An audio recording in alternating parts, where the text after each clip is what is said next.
Este me queda un poco sueltito. Lo que me hace más feliz a mí.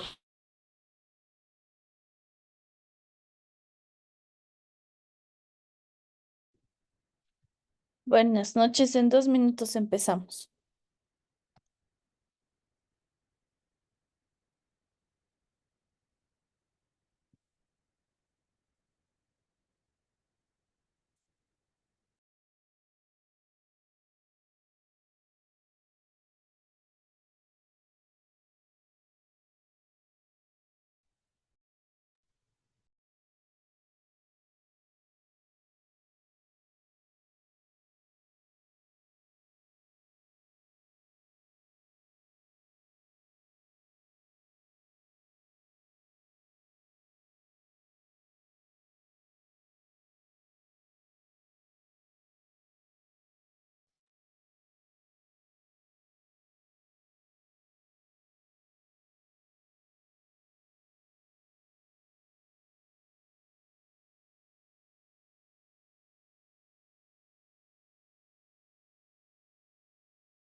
Bueno, ya daremos inicio a nuestra clase de enfermedades pulmonares, ¿no? En el recién nacido. Vamos a empezar con el síndrome de aspiración meconial. ¿Me escuchan? ¿Ven mi pantalla? ¿Todo está bien? Sí, doctora. Listo. Entonces continuamos. Ahí para empezar con el caso, vemos un recién nacido a término que presenta un Apgar de 3 al minuto y y de 5 a los 5 minutos. Un peso de nacimiento de 3.200 gramos, una talla al nacimiento de 51 centímetros, presenta piel de coloración verduzca, taquipnea, quejido, tiraje, por lo que requiere ser intubado y pasa a la unidad de cuidados intensivos neonatales con ventilación mecánica por más de 48 horas.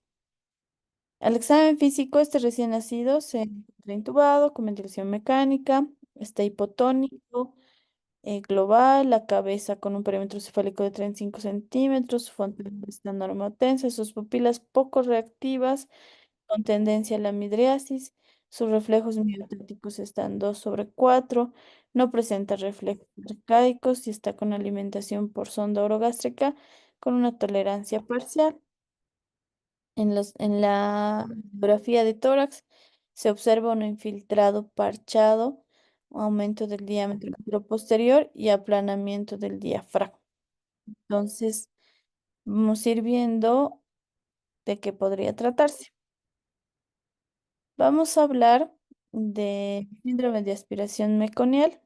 Este síndrome de aspiración meconial se presenta entre el 10 al 15% de todos los recién nacidos, pero generalmente no les causa ningún problema a la mayoría de los pacientes. Sin embargo, el 5% de este porcentaje va a presentar el síndrome de aspiración meconial y va a presentar, va a tener la necesidad de ventilación mecánica el 30% y el 3 a 5% va a fallecer, ¿no? Entonces, este porcentaje es el que es de riesgo, de mayor riesgo, ¿no? El 5%. ¿Qué va a pasar en la aspiración de meconio? Esta puede generarse antes de que nazca el bebé, en el momento del nacimiento o después del parto. Va a presentarse en pacientes pretérmino y postérmino. Generalmente es más en postérmino, pero también se presenta en pretérmino. Tenemos una clasificación en la que se evidencia el síndrome de aspiración meconiana leve cuando la fracción inspiratoria de oxígeno es menor al 40% en menos de 48 horas, porque generalmente estos niños recuperan a las 48 horas. Cuando tenemos un síndrome de aspiración meconial moderado, la fracción inspiratoria de oxígeno va a ser mayor a 40% y va a ser más de 48 horas. Y cuando hablamos de uno grave, el paciente está con ventilación mecánica más, más de 48 horas, ¿no? Entonces, si tengo un paciente con ventilación mecánica por más de 48 horas, entonces estamos frente a un síndrome de aspiración meconial grave. ¿Qué factores de riesgo presentan? Los embarazos prolongados, ¿no? El trabajo de parto prolongado. En mujeres con preeclampsia o eclampsia, ¿no? Es un factor de riesgo. La diabetes mellitus, la restricción al crecimiento intrauterino, la inducción del parto, la, el desprendimiento prematuro de la placenta inserta, el perfil biofísico anormal y el oligohidramnios son factores que se han visto como predisponentes, como factores de riesgo. ¿Qué es lo que pasa? Cuando se genera la exposición fisiológica del meconio, porque todos los pacientes van a presentar el meconio, pero cuál es el problema? ¿No? Como habíamos dicho, generalmente es en los postérminos. Este líquido se va a teñir de meconio.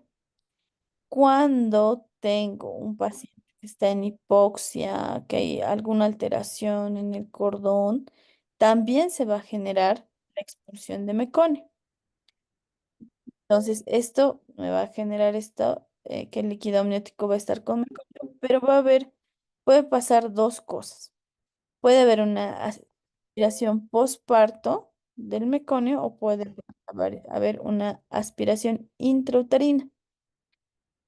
Cuando el paciente presenta hipoxia y demás, cualquier factor de riesgo de los que hemos visto, y hay esta aspiración de meconio, va, el compromiso del paciente es mayor.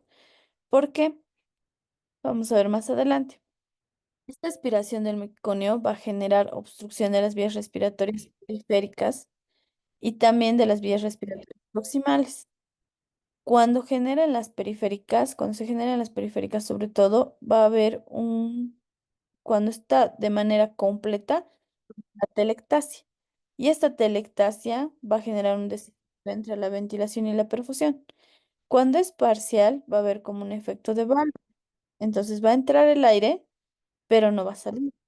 Entonces eso me va a condicionar el atrapamiento aéreo y puede haber fuga de aire hasta otros espacios.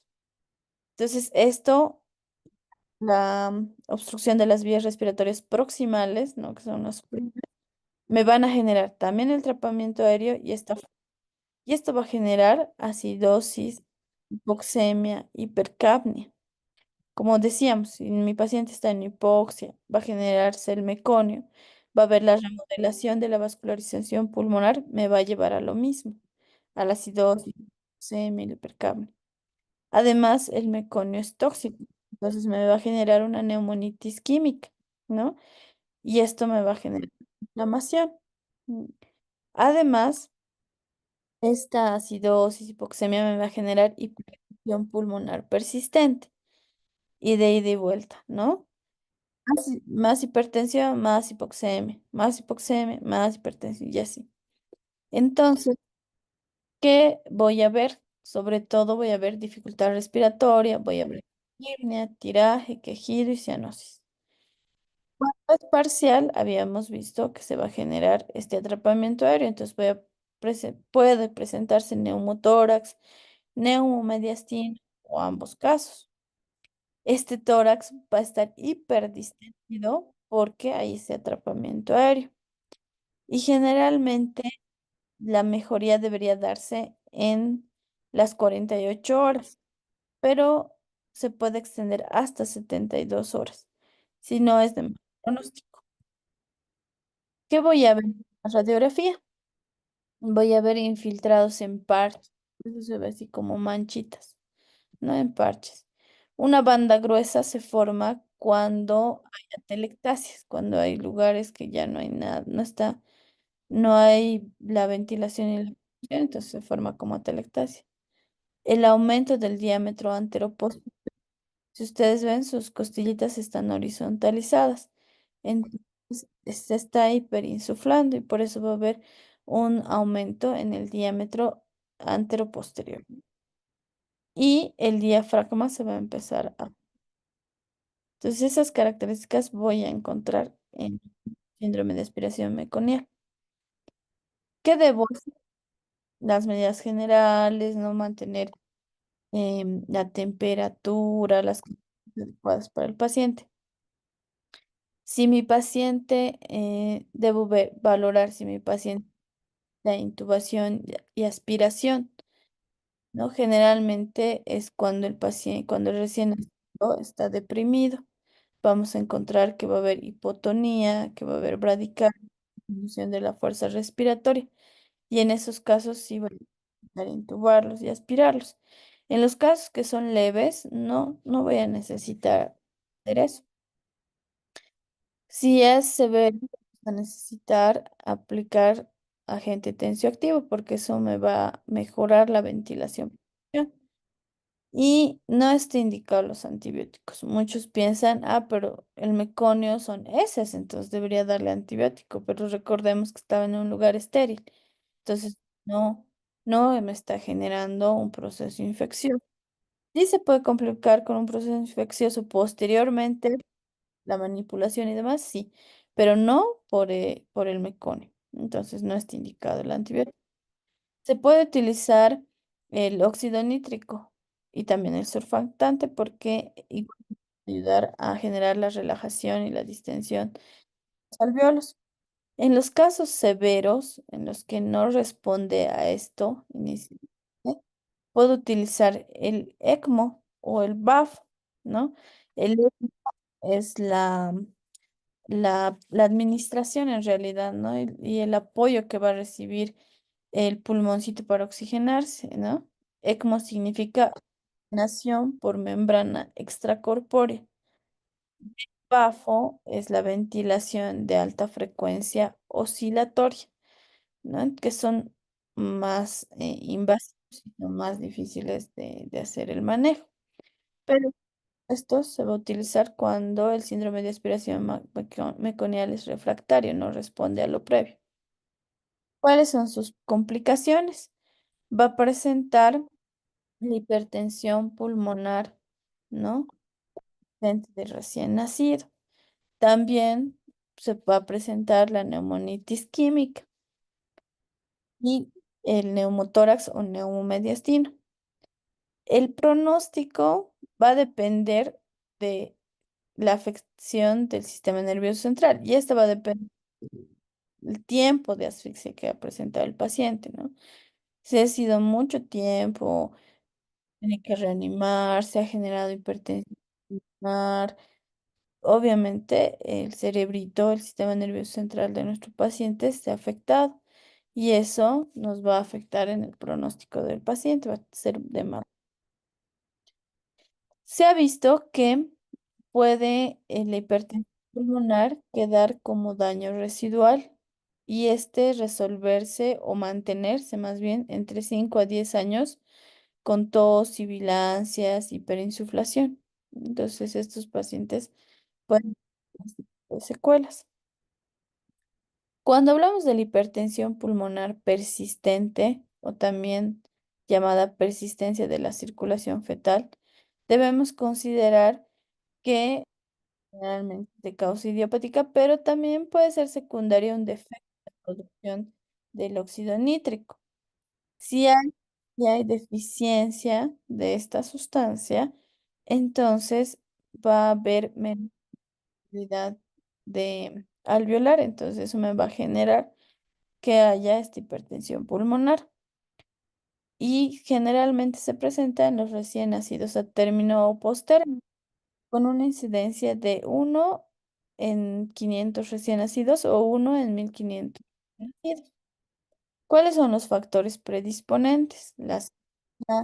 Lo que habíamos hablado, el síndrome de aspiración meconial, sepsis, el síndrome de estrés respiratorio, anemia, policitemia, el consumo de AINES por la alimentación, las madres que usan serotonina, la hipoplasia pulmonar por hernias que igual vamos a ver más adelante, ¿no? Si se presenta, lo que pasa en la hipertensión pulmonar es que la resistencia eh, vascular periférica disminuye rápidamente al momento del nacimiento. Esta resistencia vascular periférica, cuando se presenta, está incrementada, no baja, que es lo normal que debería pasar, entonces me va a condicionar una mala adaptación por lesión aguda.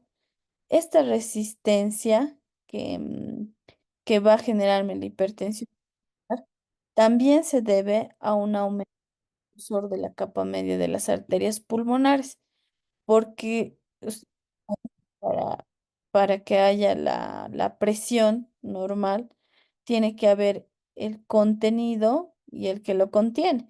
Y en este caso, si el que lo contiene, las arterias van a estar engrosadas, entonces me va a generar que haya una resistencia vascular.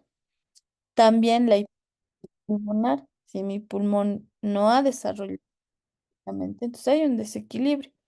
Y la obstrucción por policitis, retorno venoso anómalo, ¿no? Entonces la parte vascular muy importante en esta entidad. ¿Cómo se va a manifestar? Vamos a tener manifestaciones durante el momento en la sala, ¿no? O en las primeras 12 horas. Generalmente las causas pueden ser idiopáticas, puede ser por policitemia, puede ser por hipoglicemia, puede ser por hipotermia o asfixia, ¿no?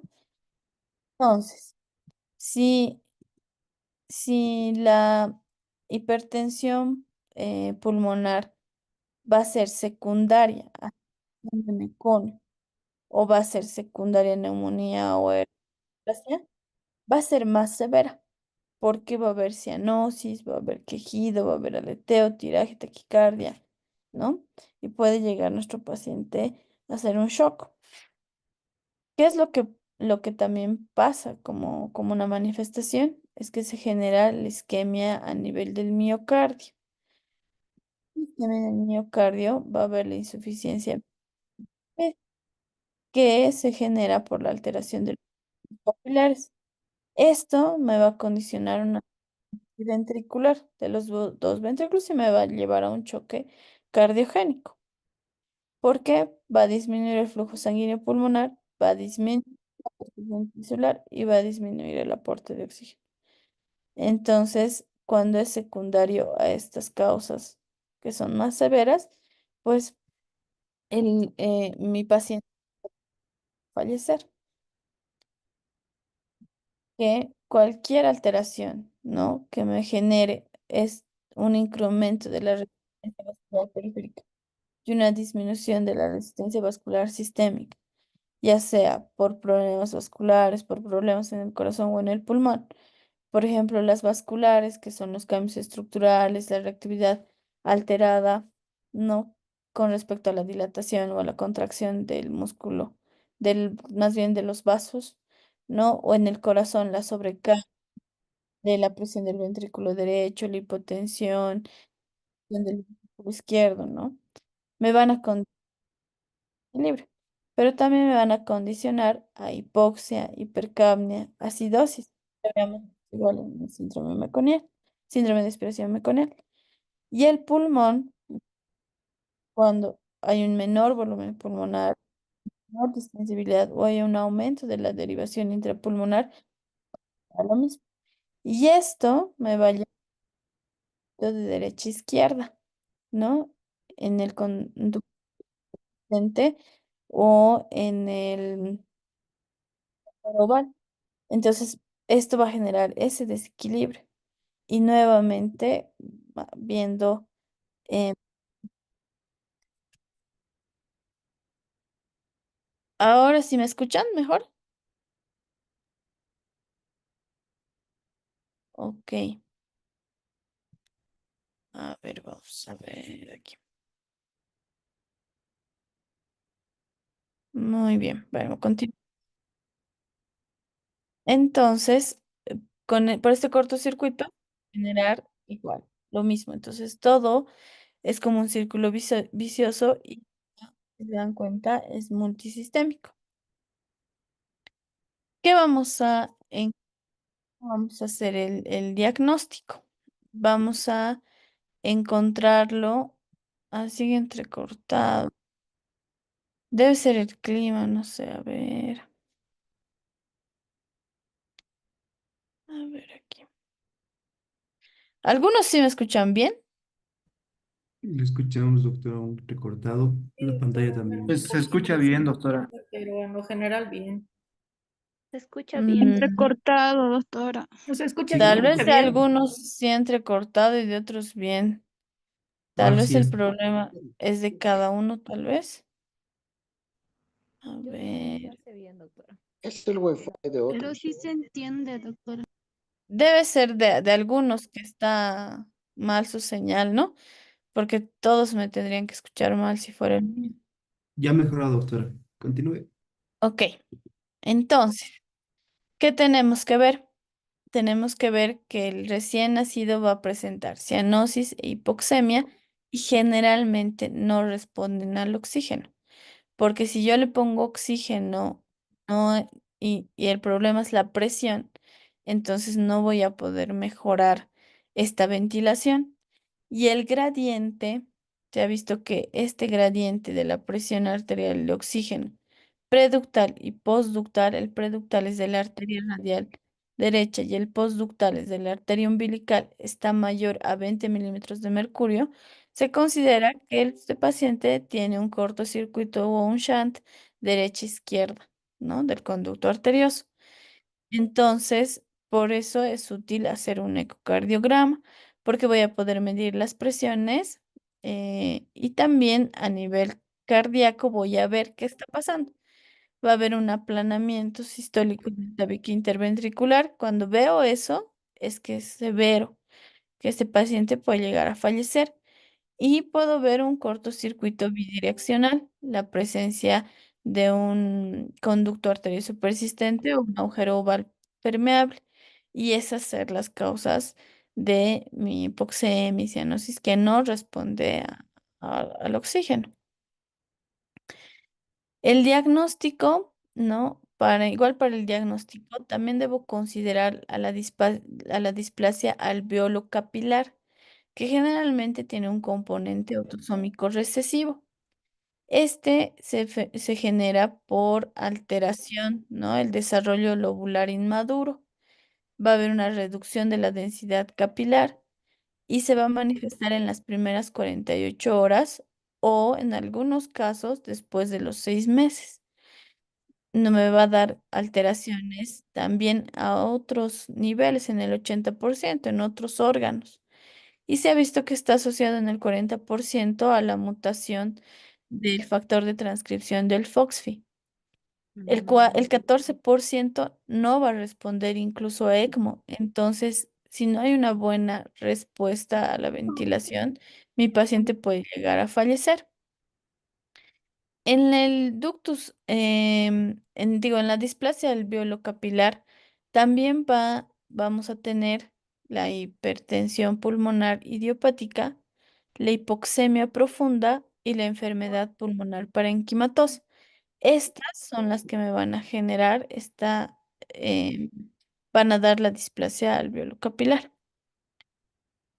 Dentro del tratamiento tenemos las medidas generales que, si se han dado cuenta, debemos ver qué es lo que está causando. Entonces, debo prevenir y corregir esa alteración que encuentre, que puede ser metabólica, puede ser hidroelectrolítica, tengo que mantener la saturación de oxígeno por mayor a 95%, que esto es a nivel del mar, ¿no? En nosotros es mayor a 85%, y debo manipular lo mínimo que pueda.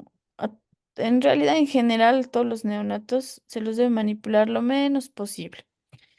Y ya las medidas específicas va a ser la estabilidad hemodinámica, ¿no? Respiratoria. El paciente muchas veces va a llegar a ser intubado con sedación, con analgesia, va a necesitar inotrópicos porque puede tener estas alteraciones que habíamos visto cardíacas, donde va a necesitar dopamina, dobutamina o adrenalina y milrinona. También se ha visto que entre el 5 al 10% tiene mala respuesta al oxígeno al 100%, por lo que habíamos hablado. El problema es la resistencia que está incrementada. Entonces se ha visto que el tratamiento adecuado es el óxido nítrico inhalado, porque esto va a generar que se relaje la musculatura lisa y va a reducir la necesidad de el uso de ECMO en el 40%. Cuando la dosis, ¿no? Debemos inicial va a ser de 20 partes por millones. Eso recuerden muy bien, ¿no? ¿Qué dosis vamos a utilizar? Y generalmente se ha visto que se usa en menos de 5 días. Y no se debe cortar bruscamente, sino se debe hacer una disminución progresiva para cuando lleguemos a un FiO2 menor a 0,6, vamos a poder bajar a una parte por millón del óxido nítrico inhalado y luego ya vamos a poder descontinuar. También se ha visto que en algunos casos es útil la prostaciclina inhalada o endovenosa, que en algunos casos ha mejorado la oxigenación. Un predictor de mortalidad es el gradiente alveolo arterial asociado al índice de oxigenación. Esta es la fórmula del índice de oxigenación de la FiO2 por la presión arterial media sobre la presión arterial de oxígeno. Este índice de oxigenación, cuando está mayor a 620 o cuando, perdón, el gradiente alveolar está mayor a 620 o el índice de oxigenación está mayor a 40, la mortalidad incrementa el 80% y me dice que va a ser necesario utilizar el ECMO, ¿no? Entonces, este índice es el que me va a ayudar. El tratamiento del ECMO, ¿qué va a hacer? Lo que habíamos dicho, ¿no? Vamos a tener que sacar, es como si tuviéramos un pulmón afuera para mejorar la oxigenación. Entonces eso va a ayudar a incrementar la perfusión sistémica, va a favorecer el intercambio gaseoso, ya que nuestro pulmoncito es como si no estaría funcionando. ¿Y qué debo hacer? Para hacer este procedimiento, debo tener una derivación venoarterial o venovenosa, ¿no? Y tengo que conseguir que el 80%, o sea, para calcular cuánto voy a retirar y todo eso, tengo que considerar que el 80% del gasto cardíaco estimado, que va a ser entre 150 a 200 ml por kilo minuto. Y va a salir por esta derivación y va a entrar por el callado aórtico, ¿no? Entonces, como podemos ver aquí en la imagen, sale, se va a oxigenar, tiene que volver a entrar esta sangre. Entonces va a ingresar por el callado aórtico o la aurícula derecha para que ya esta sangre llegue oxigenada. Se debe evitar este procedimiento, se debe evitar el uso del ECMO en pacientes que pesan menos de 2 kilos o que tienen menos de 34 semanas, porque se ha visto que la tasa de mortalidad por el uso de este procedimiento incrementa, entonces no está aconsejado. ¿Cuál es el pronóstico? El pronóstico va a depender del diagnóstico, ¿no? cuál es el problema, qué es lo que está pasando. Pero a largo plazo nos puede generar una encefalopatía hipoxicoisquémica porque esta falta de oxígeno hasta que logremos estabilizar al paciente, si ha sido muy prolongada, va a dejar secuelas severas. También va a depender de la capacidad de disminuir esta resistencia. Entonces, el uso del óxido nítrico me va a ayudar para que yo disminuya rápidamente esta resistencia. Y se ha visto que es similar a otras patologías, como habíamos visto, que van a necesitar, que han necesitado hiperventilación, que han necesitado todos estos procedimientos. También va a depender de eso el pronóstico. Se ha visto que en los que se ha utilizado ECMO favorable, apaguen por favor sus micrófonos ahí, los que están prendidos, pero se ha visto que el ECMO sí nos ha dado como que un pronóstico favorable y en el 70-80% de los pacientes ha logrado sobrevivir. El 65 a 75% ha tenido han llegado a la normalidad al año, entre el año a los 3 años de vida. Ahora vamos a hablar sobre las hernias. Las hernias se van a clasificar de diferentes formas, ¿no? Por su etiología, que van a ser las congénitas y las traumáticas, y las que se van a clasificar por su localización. De acuerdo a la localización, vamos a tener la hernia hiatal, ¿no? Que está ahí justo al medio, la paraesofágica, que va a estar al lado del esófago, la de Morgagni, que es anterior, y la de Bouch-Daleck o diafragmática también, que se la denomina, que están en los costados. Por eso hay la izquierda y la derecha. La más frecuente es la izquierda, entre el 80 y 90%. Vamos a empezar por la hernia diafragmática congénita de Bouch-Daleck. Esta, como habíamos visto en la imagen anterior y en esta, es diafragmática, entonces puede ser tanto en el lado derecho como en el lado izquierdo. Se ha visto que viene asociado a síndromes, ¿no? Entonces, cuando tengo un paciente con hernia, debo estudiar estas posibilidades de síndromes, como la trisomía 21, 13, 18, Franz, Brachman, Long, Balliste, Turner. Estas lo que tienen en común es que son hipotónicos. Es decir, que el tono muscular está disminuido. Y como el tono muscular está disminuido en todos los músculos, entonces también hace que se puedan generar estas hernias diafragmáticas porque no ha habido un desarrollo adecuado. Es más frecuente en mujeres, puede tener un componente multifactorial y forma parte de la hipoplasia pulmonar. La hipoplasia pulmonar puede ser estructural, es decir, que cuando se estaba formando hubo un problema, pero también puede haber una alteración bioquímica, donde se ha visto que existe un desequilibrio, una deficiencia o menor cantidad de agente tensioactivo, una mayor cantidad de glucógeno alveolar y una menor cantidad de fosfatidilcolina.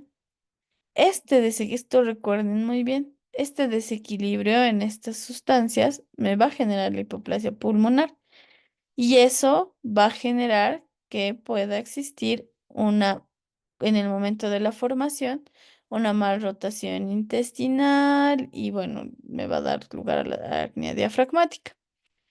También se ha visto que antes se pensaba que como el pulmón se ha formado, lo que se pensaba es que el pulmón se formó normal y que la hernia le empujó al pulmón, ¿no? Pero se ha visto que en la mayoría de los casos es al revés. Por eso precede al desarrollo del defecto diafragmático, ¿no? La incidencia es de 1 en 2.000 o de 1 en 5.000 recién nacidos vivos. Y la relación, como habíamos visto, es mayor en mujeres, 2 a 1, y es más frecuente en el lado izquierdo, en el 85% de los casos. En esta hernia, para hacer el diagnóstico, ya se puede hacer un diagnóstico prenatal entre las 16 y 24 semanas. ¿Qué voy a encontrar en la ecografía? Polidramnios, una masa torácica, desviación mediastínica, la burbuja gástrica, porque como hemos visto que es más frecuente en el lado izquierdo y en el lado izquierdo está el estómago, entonces el estómago se sube y se ve la burbuja gástrica a ese nivel, el nivel pulmonar. También si es en el lado derecho vamos a ver el hígado en el tórax y puede existir anasarca fetal. Si yo tengo esa sospecha por la ecografía prenatal, debería ser una resonancia magnética. Durante el embarazo se puede hacer una resonancia magnética para evidenciar mejor estas estructuras. Y ya cuando nace el paciente, pues hacer una radiografía de tórax y ahí voy a ver las asas intestinales en cavidad pulmonar y ya voy a hacer el diagnóstico. ¿Qué voy a encontrar en el paciente? Datos de dificultad respiratoria, ¿no? Como taquipnia, quejido, el uso de los músculos accesorios, la cianosis, el abdomen escafoideo, ¿no? Es hundido como batea. Voy a ver aumento del diámetro de la pared torácica. Se ha visto que estos síntomas se pueden presentar en algunos casos, nacen ya a las 6 horas, ya presentan estos datos. Eso es de mal pronóstico. La mayoría tienen una etapa de luna de miel que presenta a las 48 horas, recién se presenta estos síntomas. Los primeros 2 días el paciente está tranquilo, relativamente tranquilo. Entonces hay que vigilar y escuchar los pulmoncitos cuando nace el paciente. Debemos revisar los pulmones porque estas 48 horas de luna de miel pueden llevarme a cometer un error y dar de alta a un paciente con una hernia diafragmática.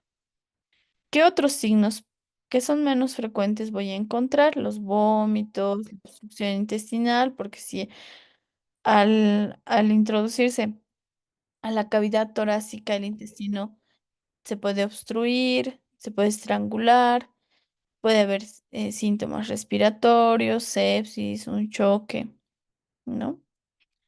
Y el tratamiento es, si yo ya tengo el diagnóstico antes de que nazca el bebé, ¿no? Por la ecografía prenatal, deben hacer un tercer nivel porque este paciente puede deteriorarse rápidamente, va a necesitar cirugía, ¿no? Debo hacer un soporte ventilatorio inmediato. Ya sé que este paciente no está teniendo buena ventilación porque está comprimiendo, entonces voy a llegar a intubar al paciente. Necesito que si está intubado no haga esfuerzo respiratorio, entonces tiene que estar sedado. En algunos casos se usa relajación muscular, ¿no? Y sobre todo si hay dificultad respiratoria importante, lo voy a llegar a intubar. Si no es importante, no lo voy a llegar a intubar, pero no debo pensar, ay, no, este paciente va a desaturar, mejor le pongo oxígeno. No, porque si yo le pongo la máscara, la ventilación por máscara, este paciente va a empezar a tragar el aire y eso va a generar que haya mayor distensión del intestino y el estómago. Entonces me va a generar mayor compresión y me va a deteriorar al paciente.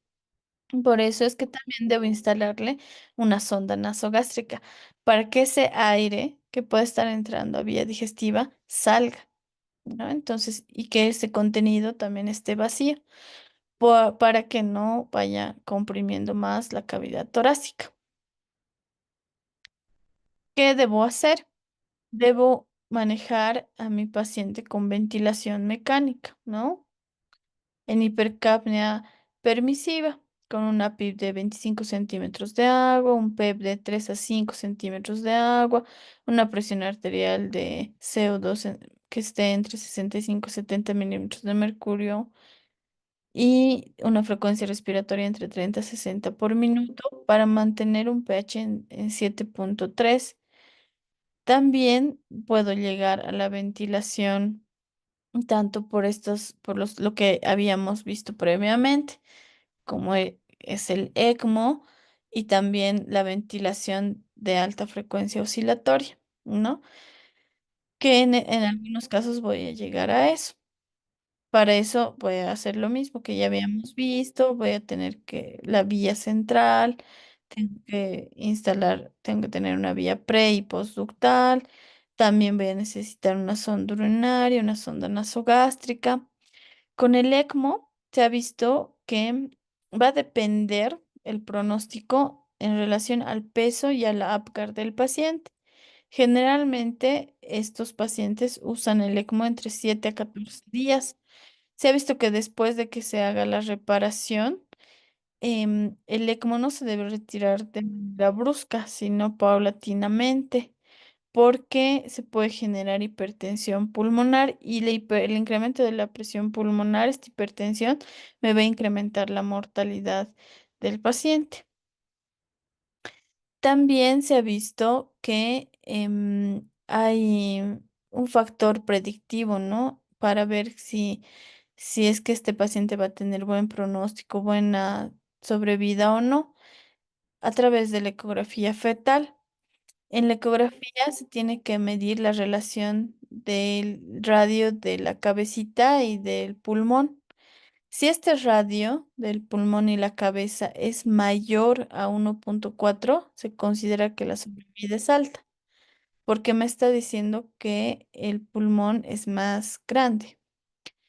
Pero si esta relación de pulmón y la cabeza es menor a 1, me está diciendo que hay alta mortalidad, ¿no?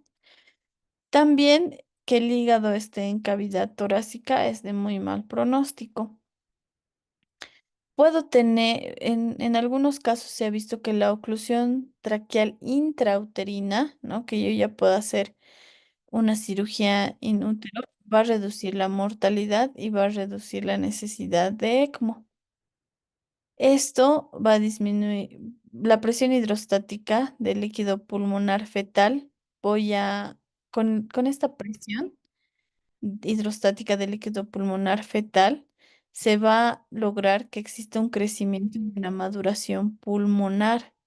Porque si ya está la hernia ahí presente y ya sea el hígado, ya sea el estómago que está comprimiendo al pulmón, no va a dejar que tenga un desarrollo adecuado. Por eso es que ya en útero se puede hacer esta oclusión, incrementando la presión del líquido pulmonar fetal, y eso va a ayudar a que pueda haber un desarrollo adecuado del pulmón. Vamos a llegar finalmente a la reparación quirúrgica, ¿no? Que se puede hacer a las 48 horas de estabilización del paciente. No necesitamos hacer, nace y que se opere. No es así. Se debería primero estabilizar al paciente. Se debe resolver la hipertensión pulmonar. Se debe bajar la PIP y la FiO2 debe estar menos de 50. Cuando tenemos esto, nuestro paciente está en condiciones adecuadas y corre menor riesgo de mortalidad. Se puede tener un acceso subcostal, ¿no? Porque tiene una mejor visualización, pero em, se puede hacer un abordaje por la paroscopía y se puede hacer un abordaje por toracoscopía en los que son leves. Cuando es grande, el defecto se debe hacer abierto, ¿no? Por eso va a depender del tamaño del defecto. Y se debería poner el tejido, el mismo tejido, ¿no? El mismo tejido del diafragma. Pero cuando no se puede, entonces podemos utilizar los parches de politetrafluoroetilo poroso, ¿no? O podemos fijar con mallas, ¿no? Parche malla, para que no haya nuevamente el paso. Dentro de las complicaciones está el sangrado, ¿no? La hemorragia, el quilotórax y la obstrucción intestinal. ¿Cuál es la evolución? Generalmente sobreviven el 71% de estos pacientes. Es de mal pronóstico cuando está asociado a otras anomalías, cuando los síntomas aparecen antes de las 24 horas, lo que habíamos hablado, ¿no? 6 horas sobre todo. La hipoplasia pulmonar, la hernia hacia el pulmón contralateral, ¿no? Primero va a un pulmón y luego se va al otro. y la necesidad de ECMO. Me puede dejar secuelas pulmonares cuando disminuye el flujo respiratorio máximo. En el 20% van a requerir oxígeno incluso después de la cirugía porque ya el pulmón se ha lastimado. En el 1 a 2% van a necesitar este aporte de oxígeno, van a tener secuelas pulmonares que se van a ir resolviendo hasta el año de vida. Me puede dejar una displasia broncopulmonar que va a ir mejorando con la edad. También puede generarme un ERGE, una enfermedad de reflujo gastroesofágico. En el 20% por obstrucción va a generar obstrucción intestinal, por eso va a generar el ERGE. Entre el 5 al 20% la hernia diafragmática puede recurrir, puede volver, ¿no? Y me va a generar un retraso en el crecimiento que generalmente, si ya se ha corregido, se va a compensar hasta los 2 años. También me puede dejar secuelas neurocognitivas cuando el paciente ha necesitado ECMO. En el 67% de los pacientes se ha visto que si han necesitado ECMO es porque han tenido episodios de hipoxia y esto me puede generar ese deterioro cognitivo. Y si se han dañado áreas específicas, me puede generar alteraciones en la audición, en la visión y me pueden generar incluso epilepsia o convulsiones. También se ha visto que cuando hay una alteración ya estructural como el pectum excavatum o la escoliosis, nosotros denominamos a esto como alteraciones neuromusculares, porque secundario a esta falta, esta hipoxia, la postura se ha ido deformando, sobre todo la escoliosis. El pectum excavatum generalmente ya nacen con esa malformación, pero también es porque no ha habido un desarrollo adecuado, el pulmón no ha podido empujar para que se forme la estructura de la caja torácica de manera adecuada. Vamos a tener dentro de la evolución, generalmente se puede presentar en el 20% obstrucción intestinal, en el 5 a 20% una hernia recurrente, lo que habíamos visto. Retraso en el crecimiento que se compensa hasta los 2 años. Este defecto cognitivo, cuando se usa el ECMO en el 64% o en el 24%. Hipoacusia, cuando se ha utilizado ECMO en el 28%. Y las alteraciones anatómicas, como habíamos visto, la escoliosis y el pectum excavatum. Cuando hablamos de la hernia de Morgagni, que habíamos dicho que es anterior, ¿no? Este es un defecto anteromedial. Vamos a tener un mayor diámetro transverso que el anteroposterior, ¿no? Va a ser más transverso que anteroposterior. Por eso se ve aquí pequeñito. Pero sí se va a ver más largo aquí, como pueden ver, ¿no? Y es más frecuente en el lado derecho, en el 90%, ¿no? Entonces, la hernia diafragmática es más en el lado izquierdo y la hernia de Morgagni es más en el lado derecho. El contenido pueden ser el colon transverso, el intestino delgado y el hígado, porque es un tanto medial, ¿no?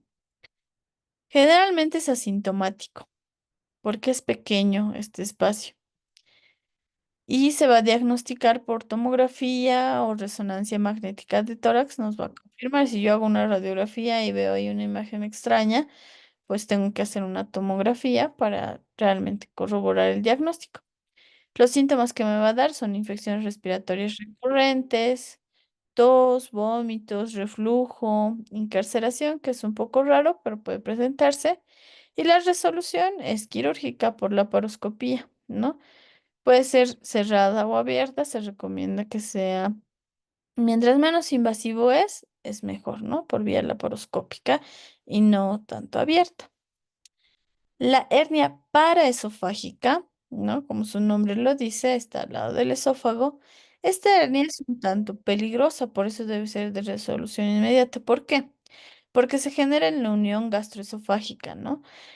Y esta, como está pegado hacia el estómago es el que está ingresando por esta hernia, entonces se va a generar incarceración, estrangulación y finalmente se puede perforar este espacio.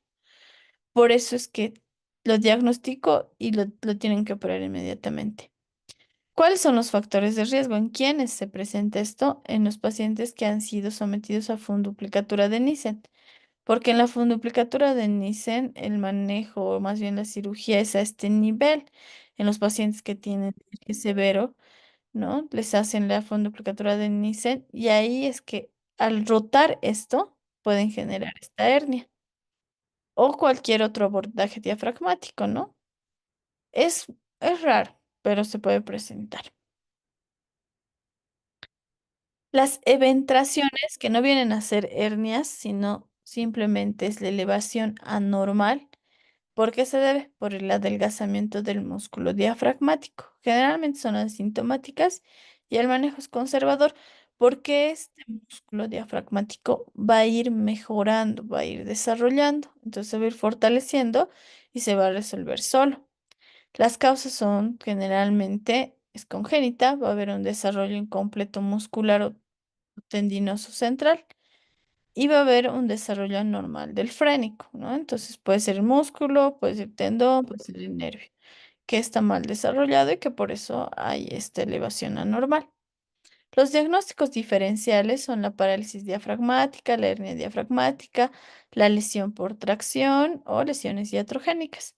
Y el tratamiento va a ser quirúrgico en los casos que sean grandes o que haya infecciones recurrentes o que haya falla de medro o que tenga necesidad de ventilación mecánica, porque como habíamos visto, generalmente es sintomático y su manejo es conservador. Cuando hablamos de la fuga de aire extrapulmonar, de acuerdo al lugar donde esté el aire, se va a denominar neumotórax, neumomediastino, enfisema intersticial pulmonar o neumopericárdico. Pues vamos a ver más adelante. Se ha visto que se presenta en el 1 o 2% de los recién nacidos. Este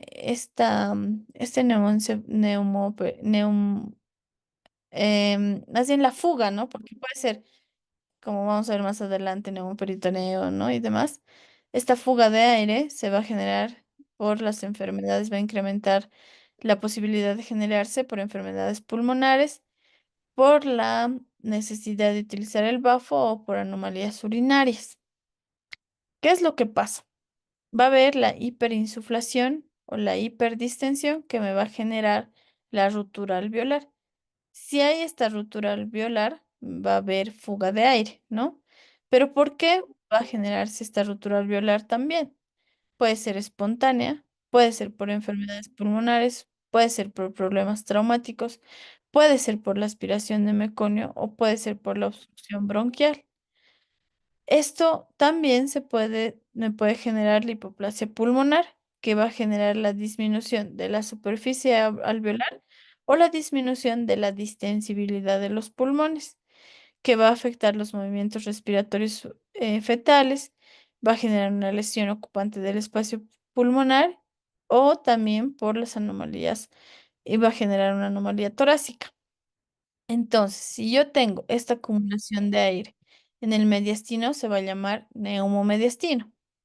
Si yo tengo en el espacio pleural, se va a llamar neumotórax. Si lo tengo en el tejido subcutáneo, enfisema subcutáneo. Si está en el saco pericárdico, neumopericardio. Si está en la cavidad peritoneal, neumoperitoneo, ¿no? Entonces, de acuerdo al lugar donde esté, va a iniciar con neumo y el lugar donde está, a excepción del tejido subcutáneo que es enfisema, ¿no? Subcutáneo. Entonces, ¿qué es lo que pasa? Lo que habíamos dicho, esta ruptura alveolar por todas las causas, por todas estas causas que habíamos visto previas, se rompe el alveolo y ¿qué va a haber? El escape de aire, el espacio intersticial.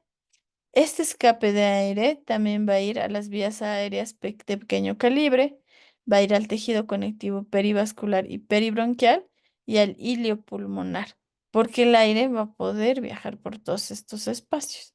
Y de acuerdo a donde se acumule, me va a dar esto, ¿no? ¿Qué voy a encontrar? En el neumotórax, voy a encontrar que es de inicio brusco, el tórax se va a ver asimétrico, un lado va a estar más abombado que el otro. Va a haber desplazamiento cardíaco contralateral. De acuerdo a donde esté el neumotórax, va a empujar al corazón y entonces va a desplazarlo. Y también va a desplazar al diafragma hacia abajo, ¿no? Puede ser asintomático y lo voy a diagnosticar como con la resonancia, puede ser una resonancia, o porque los ruidos respiratorios están disminuidos, ¿no? Entonces voy a diagnosticarlo de esa forma, pero si es sintomático, mi paciente va a presentar dificultad respiratoria, va a presentar irritación, agitación, apnea, ¿no? La dificultad respiratoria se va a manifestar por incremento de la frecuencia respiratoria, disnea, taquipnea, cianosis, ¿no? Cuando tengo el neumomediastino, porque está en el mediastino, en la parte media, voy a tener prominencia de la zona media torácica y voy a tener distensión de las venas del cuello. Esto me va a dar disminución de la presión arterial. Y cuando hay un enfisema subcutáneo, también me puede dar estos síntomas, ¿no? De, pero esto en el enfisema subcutáneo se va a manifestar sobre todo por esta distensión de las venas del cuello y la disminución de la presión arterial, pero en la piel es que se va a sentir como burbujitas cuando aplastemos. Generalmente se ha visto que esta fuga se va a presentar en el 10%, ya sea neumotórax, neumomediastino o enfisema subcutáneo. En el 10% puede ser bilateral. Vamos a ver, el enfisema intersticial pulmonar me va a generar dificultad respiratoria progresiva, disminución de la distensibilidad, hipercapnia, hipoxia, que tengo que evitar las presiones ventilatorias medias altas o picos inspiratorios elevados. ¿Cómo voy a hacer el diagnóstico? ¿No? Voy a ver la clínica, la dificultad respiratoria, la agitación, la irritabilidad, ¿no? Lo que habíamos visto. Voy a realizar una radiografía donde voy a poder evidenciar todo lo negro es aire, ¿no? Y si lo estoy viendo más intenso, si ustedes comparan esta región con esta, aquí está, es más oscuro, es más intenso. Me está aplastando el diafragma, me está empujando al corazón, ¿no? Entonces voy a ver la compresión. ¿Cuándo más bien se va a presentar? Cuando hay compresión uterina, cuando el tórax es pequeño, cuando hay hipoxia, cuando hay hipercapnia, en las enfermedades primarias como hipotonía, la hernia diafragmática que habíamos visto, el síndrome de Potter, ¿no? Todo eso me va a generar hipoplasia pulmonar, que habíamos hablado previamente igual. El diagnóstico va a ser por una radiografía de tórax, como podemos ver en el neumomediastino, está ahí en la parte media, ¿no? Aquí se ve como una franja negra, más oscura, ¿no? Ahí. Cuando hablo de neumopericardio, está en el área del corazón, ¿no? Podemos ver como si el corazón estaría cubierto con un velo. Es muy peligroso el neumopericardio porque me puede provocar un shock brusco, taquicardia, atenuación de los ruidos cardíacos, pulsos débiles. Esta es una urgencia, el neumopericardio. Se debe poner un tubo. No, bueno, vamos a ver más adelante. Y el neumoperitoneo, que aquí podemos ver una franja oscura, ¿no? Que está en el peritoneo. Generalmente se va a ir hacia arriba, ¿no? El aire. Entonces, por eso es que tenemos que buscar cerca al diafragma. El tratamiento, cuando es asintomático del neumotórax, solo se hace vigilancia porque ese aire se va a ir absorbiendo poco a poco. Pero si es sintomático, debo mantener una ventilación de oxígeno al 100%. Tengo que aspirar, puedo hacer una aspiración con aguja fina y no amerita un tubo, puedo hacer primero con aguja fina y sacar ese aire. Pero si es muy grande, me está comprimiendo, me está desplazando, ¿no? Entonces debo instalar un tubo de tórax con sello de agua para que el aire vaya saliendo.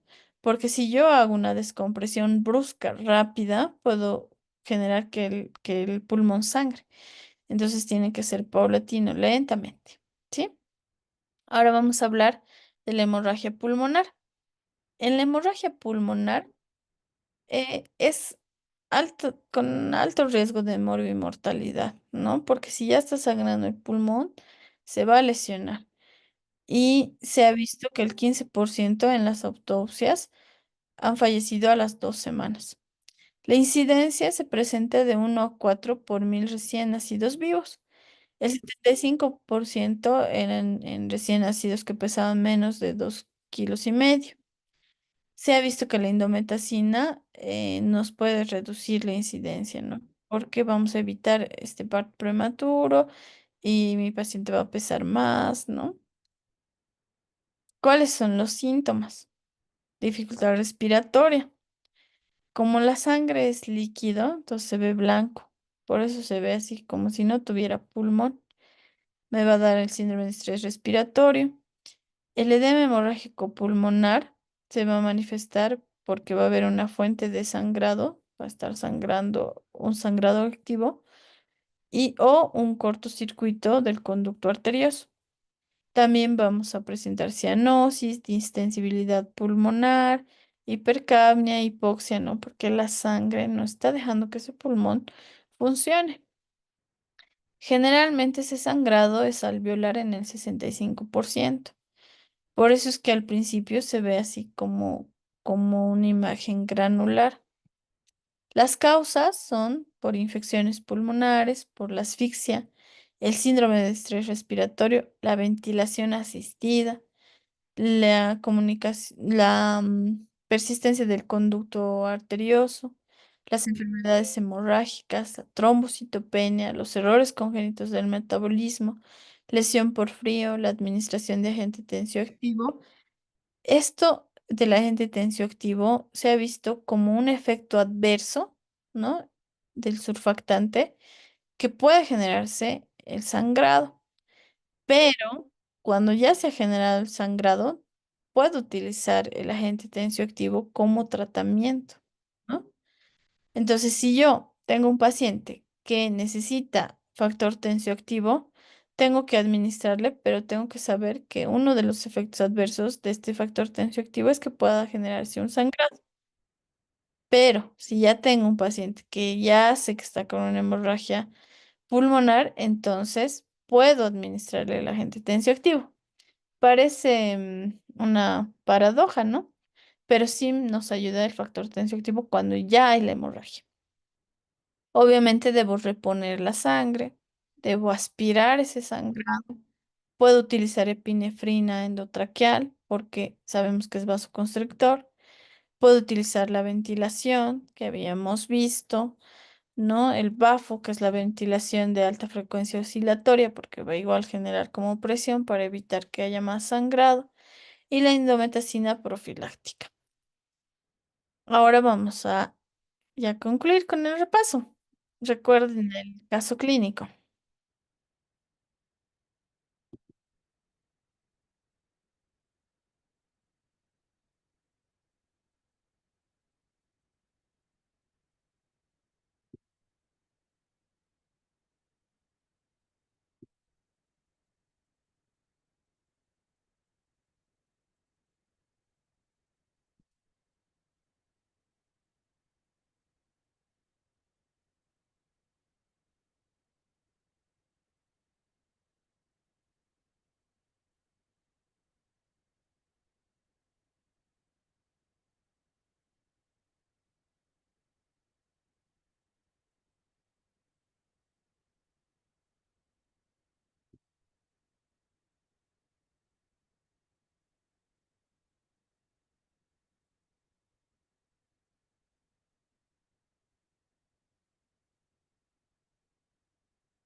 Muy bien, ¿no? El síndrome de aspiración meconial.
Ahí de, ¿no?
Muy bien.